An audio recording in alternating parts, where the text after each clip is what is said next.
So today you guys are going to learn about Google Sketchup, and this is actually a web-based program. And so once you click on the link that I've given you in Google Classroom, this is where it's going to send you.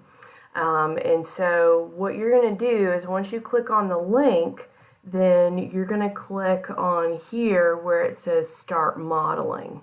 Once you click on Start Modeling, then it's going to take you to this page. And what I want you guys to do is to sign in with your Google account.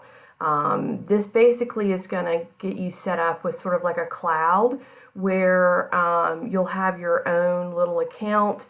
And then you'll be able to save everything sort of like in your account, and I'll show you how to set up like your folder and everything with that. So click on Sign In with Google. Now it might ask you what account to click in. I'm actually using my personal account because I've already had everything set up under my Rackbridge account, and I'm going to show you guys what it looks like when you first sign in if you don't already have things set up. So click on your account, and it might take a minute for everything to load. Being that it's web-based, it might take a few minutes. It's not a program on the computer, so depending on the computer, depending on your internet connection, it might take a little while. So in this case, it came right up. So this is what you'll see when you first come into Google SketchUp, and it'll say Start Tour or Start Modeling. Go ahead and click on Start Modeling because I'm going to show you guys everything that you need to do. So click on Start Modeling. Gives you a privacy notice. They use cookies, blah, blah, blah. So just click on OK to get started. And before you start, I agree to terms of service. Go ahead and click on I agree, click OK. And now you're ready to get started. So if you notice here, this is a little bit different than just drawing, on a piece of paper, because here we actually have 3 axes here. Okay, I want to talk about this for a second because yes, we have a person here standing at the origin here, and this person is kind of here for reference, because now that we're 3D drawing, we're going to pay more attention to measurements and distances and lengths. So we're going to talk about that here in just a little bit. But here we have 1, 2, 3 axes. And just real quick, I like to call the green axis the y-axis. I like to call the red axis the x-axis.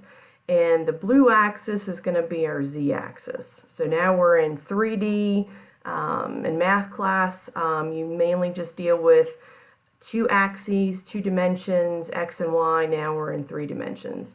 So if you notice up here, okay, you've got a few things. This is, if you hover over it, it says click to set the model name. We're not going to do that just yet.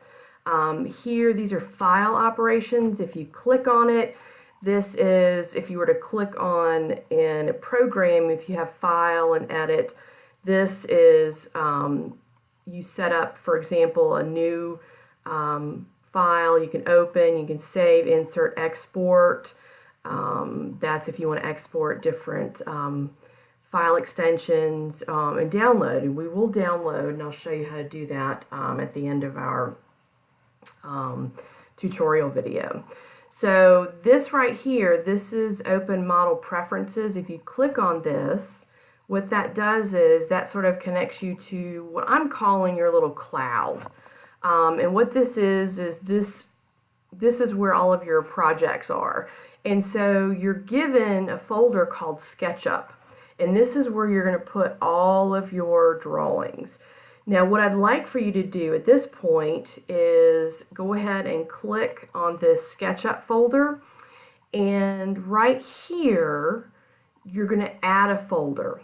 And what I'd like for you to do is add a folder, and so go ahead and click on Add a Folder, and go ahead and This might be Intro to Technology or Inventions and Innovations, if you want to call it Intro to Technology, or if you want to call it Inventions and Innovations, or whatever class that you're in, Technology Foundations. Or you can just call it Technology class. But this way, this way you can have a specific folder for your drawings that are specific to the class that we're in. You might want to, if you're at home and you're playing around with it, if you have internet and a computer at home, then you can create another folder and sort of keep your drawings separate. So let's add a folder. Okay, let's call it Technology class. You can hit enter or you can click out. And now we have a specific folder that has that's going to keep your drawings for this class. Okay, so now to get back to the screen, what we're going to do is now we're going to click return right here. Click return. That's going to take us back to our drawing.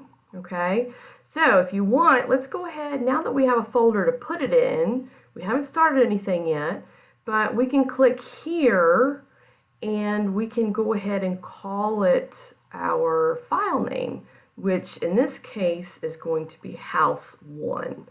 So let's go ahead and click here. And what we're going to do now is we've got to put it in a folder, so make sure you click here for Technology class. Okay, this folder is empty. Okay, we haven't put anything in there, so Projects, Sketchup, Technology class. We're going to make sure it's in the right place. Name, come down here, and let's name this House 1, and then save here. Now you can see we've named it House 1, and the nice thing is that since this is web-based, we can go up here and just click save whenever we need to, and then later on when we're done, I'm going to show you guys, we're going to export it to your computer in the labs, that way I can grade it. So let me talk a little bit about some of the features of Google SketchUp and some of the tools before we get started. So I'm going to run through some of the tools here in the toolbar. First of all, this is what I call it like a pointer tool or select. This is if you wanted to select something in Google SketchUp. For example, if I wanted to select the guy here at the origin, I can click on him. And you know that you have selected this particular item because he is now, sometimes if it's an item like a person or a window, then it will be sort of boxed in, but he's blue, he's outlined in blue. This is how I know that he is selected. If I don't want to select him or deselect him, then I can just click off out somewhere out here and he's no longer selected. So selected, not selected. Next is your eraser tool. This is pretty handy. If you draw something and you want to erase it, you just click on it and get rid of it. And I can do the same for this gentleman. If I want to get rid of him, I just click on him and I erase him. I don't suggest that you do that. It's always good to have him as a reference. So let's say I did that and I didn't mean to do that. You can come down here. Okay, this is the undo tool right here, or the undo button. So I'm going to click on the undo button and I'm going to bring it back. You also have a redo. So you have undo, redo. These are great buttons down here. I use them quite a bit. So if you do something and you don't mean to do it, undo. Okay, that's your saving grace. Next, if you notice this button right here, it's got a little arrow. That means there's more tools associated with it. So if you click here on the paint bucket, okay, you have, here's your paint bucket, and also there's sample material. You also notice that something popped up over here. This is your default tray. And now your default tray has been, now you've got materials that have shown up in your default tray. And we'll talk a little bit about materials later, But this shows you, first of all, this right here, this shows you colors that are in your model. Right now, these are